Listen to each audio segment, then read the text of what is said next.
Bonjour à tous. Encore l'Ukraine. Et évidemment l'Ukraine. La menace répétée d'une troisième guerre mondiale nous concerne tous. Bienvenue Elie Tannenbaum et bonjour. Est-ce qu'il faut prendre au sérieux la menace de Poutine ? Il faut toujours prendre au sérieux un dirigeant d'une puissance nucléaire qui émet des menaces. Et bien entendu, il est rentré depuis le début de son invasion de l'Ukraine, le 24 février, dans ce qu'on appelle un dialogue dissuasif. Il envoie un certain nombre de signaux à ses adversaires ukrainiens, aussi, mais aussi aux adversaires de l'OTAN. Ça veut dire que c'est une escalade qui peut être nucléaire ou la surenchère du chantage ? Non, je ne pense pas que le terme de surenchère soit le plus adapté. En l'occurrence, oui, Vladimir Poutine cherche à conserver la maîtrise de l'escalade. Il considère que les enjeux du conflit, pour lui, sont de nature vitale. Et donc, ça lui donne un ascendant sur les Occidentaux, qui ont clairement identifié que l'Ukraine était en dehors de leurs intérêts vitaux. Et donc, pour ça, qu'il peut monter jusqu'aux extrêmes. Donc, ce qu'il dit est possible. Oui, c'est possible, surtout dans la situation dans laquelle il est aujourd'hui, où l'armée russe conventionnelle est en situation d'échec, et donc le met dans une situation où ses options militaires se réduisent. C'est-à-dire qu'il peut utiliser des missiles à tête nucléaire tactiques, où il pourrait. Alors, c'est une possibilité. La doctrine russe ne le prévoit pas dans une logique offensive. D'ailleurs, la doctrine russe ne prévoit pas de mener une guerre nucléaire et de la gagner. Maintenant, ils ne sont pas obligés de suivre, évidemment, c'est-à-dire, il y a des étapes doctrine. Il y a un certain nombre d'étapes conventionnelles et ensuite... Absolument. Et il y aurait des signalements forts qui seraient vraisemblablement utilisés avant de passer le seuil nucléaire, puisque ça aurait des conséquences politiques, stratégiques et même militaires considérables pour la Russie. Humaines. Est-ce que la radioactivité toucherait également la Russie? Oui, absolument. S'il y avait un emploi d'une arme nucléaire, en fonction des vents, en fonction de la puissance de l'arme, de toute façon, il y aurait des retombées qui toucheraient les zones environnantes. Et il toucherait qui en Ukraine? Une grande ville ou les militaires du Donbass? Je pense que bon, tout dépend des scénarios d'emploi. On n'en est pas là et je pense que c'est important de ne pas tirer une sonnette d'alarme trop en avant parce que évidemment ça peut en soi avoir des conséquences.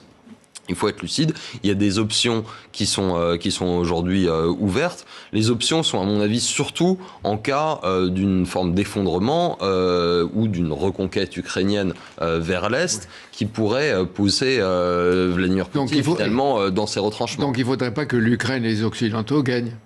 Sinon, ça le pousserait à utiliser des armes nucléaires.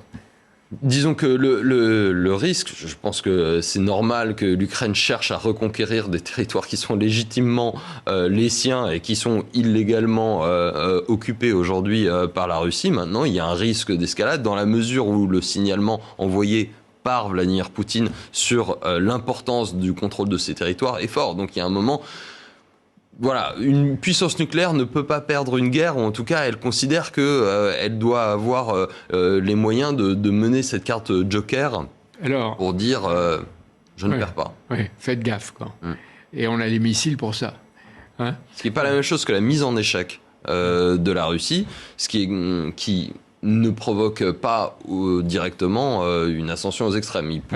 Il pourrait être dans la situation d'une incapacité de poursuivre son offensive dans le Donbass, ce qui est le cas. La manière dont on a aidé les Ukrainiens jusqu'à présent, dont on peut continuer à les aider, peut le mettre en échec de manière persistante pour ensuite ouvrir une voie diplomatique sans pour autant provoquer un risque d'escalade. D'autant plus que la Russie aurait perdu un quart de sa force militaire dont elle disposait avant le début de l'invasion de l'Ukraine.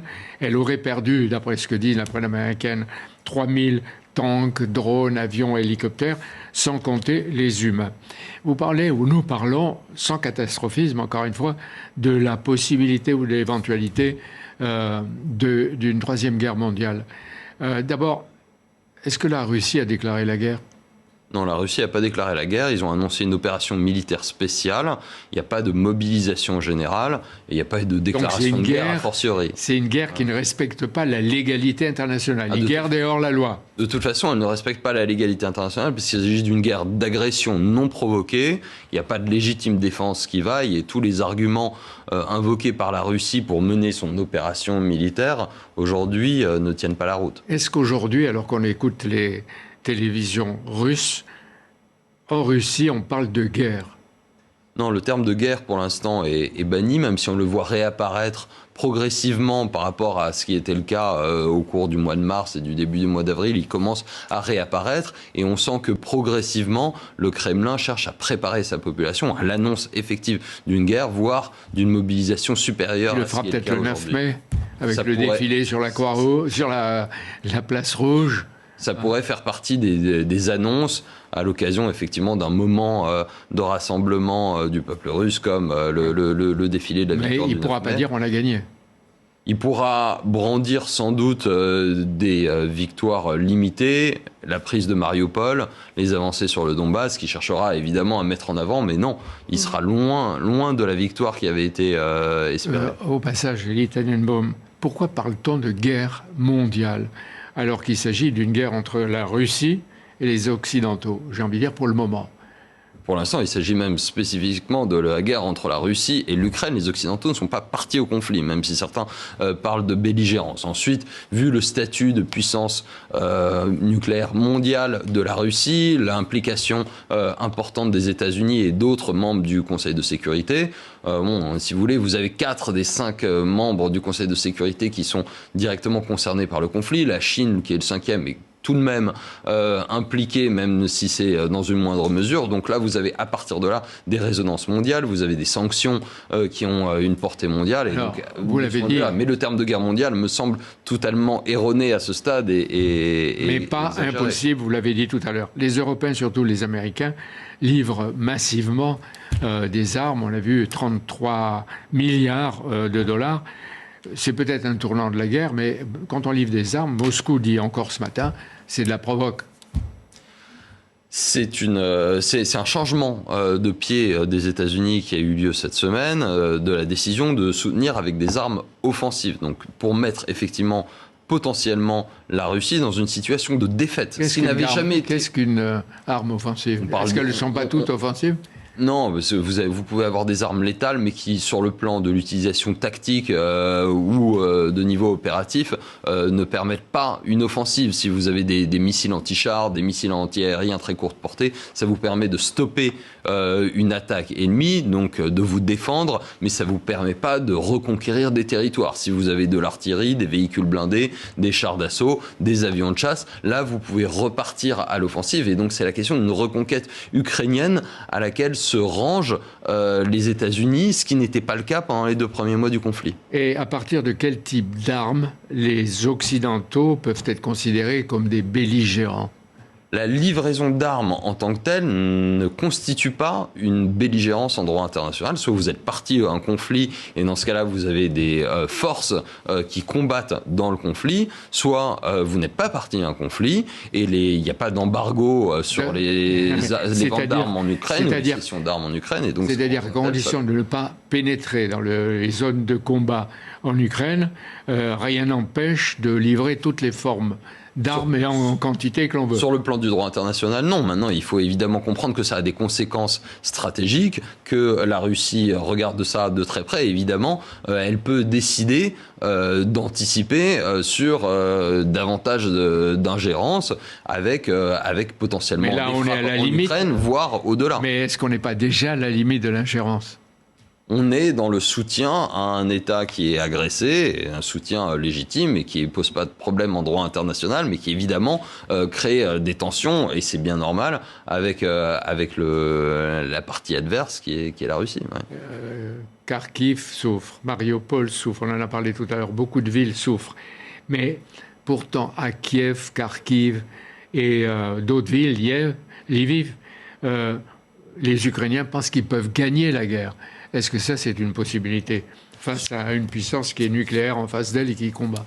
Sur le plan militaire, c'est pas une possibilité tout de suite. L'armée ukrainienne est une armée qui est structurée pour la défensive, en brigade territoriale, mais compte tenu de l'attrition, c'est-à-dire de l'usure des forces russes d'une part, de la capacité potentiellement de se régénérer des forces ukrainiennes d'autre part avec le soutien sur le plan militaire, c'est quelque chose qui est envisageable. Et d'ailleurs, les Américains disent oui, on y croit, alors qu'ils n'y croyaient pas finalement le 24 février, parce que l'armée ukrainienne a montré ses capacités. Maintenant, encore une fois, il y a la question du franchissement de seuil, du conflit qui pourrait basculer vers quelque chose d'autre, et là qui changerait à nouveau les enjeux et potentiellement bloquerait l'efficacité d'une reconquête militaire. À la fois mesuré et en même temps vous pouvez inquiéter étant donné ce qui est en train de se passer. Mais le président Biden, quand il dit les États-Unis n'attaquent pas la Russie, ils aident l'Ukraine. Ça veut dire que les États-Unis aident l'Ukraine à frapper la Russie, ou en tout cas à l'affaiblir. D'ailleurs, le mot est utilisé par les Américains. Ils aident d'abord l'Ukraine à se défendre d'une agression russe. Ensuite, aujourd'hui, ils aident l'Ukraine à reconquérir des territoires ukrainiens perdus, conquis illégalement par la Russie. Maintenant, évidemment, ça a des conséquences, surtout dans la mesure où vous avez quelque chose comme 70% des forces russes disponibles qui sont en Ukraine. C'est-à-dire que battre les forces russes présentes en Ukraine, ça veut dire affaiblir considérablement la Russie. Et c'est d'ailleurs ce qu'ils ont dit, de sorte qu'elle ne puisse plus reproduire ce type Et puis en même temps, c'est formidable pour le président Biden. Il est... à cause de la guerre, ou grâce à la guerre, populaire aux États-Unis. Oui, en tout cas, je pense qu'il a permis d'effacer un petit peu le souvenir de la retraite de Kaboul, de l'Afghanistan, et d'un président qui pouvait apparaître comme plus faible qu'il n'est réellement sur les questions internationales. Tout à l'heure, nous avons dit que Poutine peut utiliser des armes non conventionnelles. Dans ce cas, quelle est la riposte de l'OTAN? Qu'est-ce qu'on fait s'il lance un missile tactique contre quelqu'un? Une arme nucléaire utilisée contre l'Ukraine, si c'était le cas, causerait d'abord un scandale et une rupture du seuil nucléaire considérable et avec des conséquences politiques très importantes. Il y aurait vraisemblablement une réponse de l'OTAN qui serait décidée sans doute en cercle restreint par ce qu'on appelle le P3, les trois puissances nucléaires de l'OTAN, la France, les États-Unis et le Royaume-Uni. Et cette réponse ne serait sans doute pas d'abord de nature nucléaire, puisque l'Ukraine ne fait pas partie de l'OTAN, elle n'est donc pas couverte par les garanties. Donc il est tranquille, Poutine. Pas forcément, parce que vous avez taper sur Kiev ou une ville ou une zone militaire. Et nous, on regarderait parce qu'on ne peut pas s'engager. Mais je ne demande pas qu'on s'engage, mais on constate. Parce qu'il pourrait y avoir un engagement conventionnel. Les Américains ont notamment des moyens de rétorsion conventionnels. Il y aurait une réponse politique considérable, un isolement encore plus fort de la Russie qu'il ne l'est déjà. Il y aurait un coût considérable pour la Russie par rapport aux gains militaires effectifs d'une telle frappe qui ne serait pas du tout évident.